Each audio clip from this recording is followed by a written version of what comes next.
संबंधित हमारे पितृ विशेष रूप से आश्विन कृष्ण पक्ष में जो 15 दिन होते हैं इनको हम श्राद्ध पक्ष के रूप से जानते हैं। इसमें हमारे सभी समस्त पितृ जो है उनके नाम से हम जल देते हैं, तर्पण करते हैं आदि ब्राह्मण भोजन करते हैं। तो विशेष प्रथा हमारे पितरों को प्रसन्न करने के लिए और विशेष उनसे निवेदन किया जाता है हमारे पितरों से, पूर्वजों से कि आप आइए और ये जो जल तिल आप ग्रहण करिए और भोजन आप ग्रहण करिए, ऐसा प्रार्थना हम अपने पितरों से करते हैं। समस्त पितरों के निमित्त में श्राद्ध करते हैं। श्राद्ध का विषय होता है श्रद्धा। श्रद्धा से दिया हुआ दान, श्रद्धा से दिया हुआ जल और श्रद्धा स्वयं अर्पित की जाती है अपने पितरों के प्रसन्नता के लिए। पितृ हमारे पूर्वज होते हैं, वो किसी भी रूप में हो सकते हैं।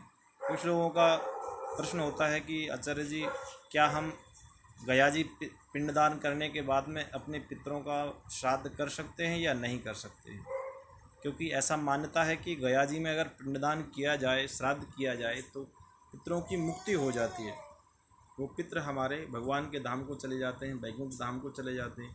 तो ऐसे में क्या हमें उनका तर्पण करना चाहिए या नहीं करना चाहिए? इस विषय में जो है शास्त्र कहता है कि देखिए, आपके द्वारा दिया हुआ जल यदि वो किसी योनि में है, किसी प्रेत योनि में है, किसी अन्य योनि में है, 84 लाख योनि है, किसी भी योनि में आपके पितृ हो सकते हैं, प्रेत योनि में भी हो सकते हैं, तो वो ग्रहण करेंगे। यदि आपके द्वारा किया हुआ तर्पण, श्राद्ध, पिंडदान गया जी में विधि पूर्वक हुआ है और उससे उनकी मुक्ति हो गई है, तो भगवान के धाम को चले गए हैं। वो वैकुंठ धाम में है तो वैकुंठ धाम का में भगवान के स्वरूप हो गए, तो इसका मतलब है कि भगवान को प्राप्त होगा और भगवान के द्वारा उसका फल मिलेगा। तो इसका तात्पर्य यह है कि आपको पिंडदान करना चाहिए, श्राद्ध करना चाहिए अपने पूर्वजों के नाम से, क्योंकि वासुदेव पितृ रूपाय, भगवान वासुदेव जो हैं वो हमारे पितृ स्वरूप हैं। उनके निमित्त में भी हम पिंडदान कर सकते हैं। तो श्राद्ध करना सभी को अनिवार्य होता है, सभी ने श्राद्ध करना चाहिए और विशेष रूप से अपने पूर्वजों के लिए प्रसन्न करना चाहिए। 15 दिनों में अपने पूर्वजों के लिए अवश्य ही करना चाहिए पिंडदान, श्राद्ध और ब्राह्मण भोजन, गौ की सेवा।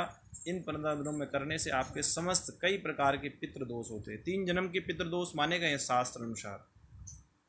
एक इस जन्म में, वर्तमान जन्म में, एक पिछले जन्म में जहाँ से आप एक मातृ ऋण आपका रह जाता है, देव ऋण, ऋषि ऋण, पितृ ऋण। 3 प्रकार के ऋण हमारे जीवन में होते हैं। इनको अवश्य ही, इनके निमित्त में कुछ ना कुछ दान, पुण्य, यज्ञ, अनुष्ठान अवश्य करना चाहिए। इससे आपके ऋण से मुक्ति होती है और अगले जन्म में आपको सुख मिलता है। और इस जन्म में भी आपके किसी प्रकार की, अगर विवाह में घर में व्यवधान आ रहा है, आपके कोई मंगल कार्य नहीं हो रहे हैं, व्यापार में कोई दिक्कत है, हो सकता है पितृदोष से आपकी संतान में समस्या हो गई है, तो वो पितृ शांति करने से समस्त प्रकार का कल्याण होता है। तो मैं आपसे बस यही निवेदन करूँगा कि अपने पितरों के निमित्त जो है श्राद्ध, मतलब अपनी श्रद्धा अवश्य निवेदन करें।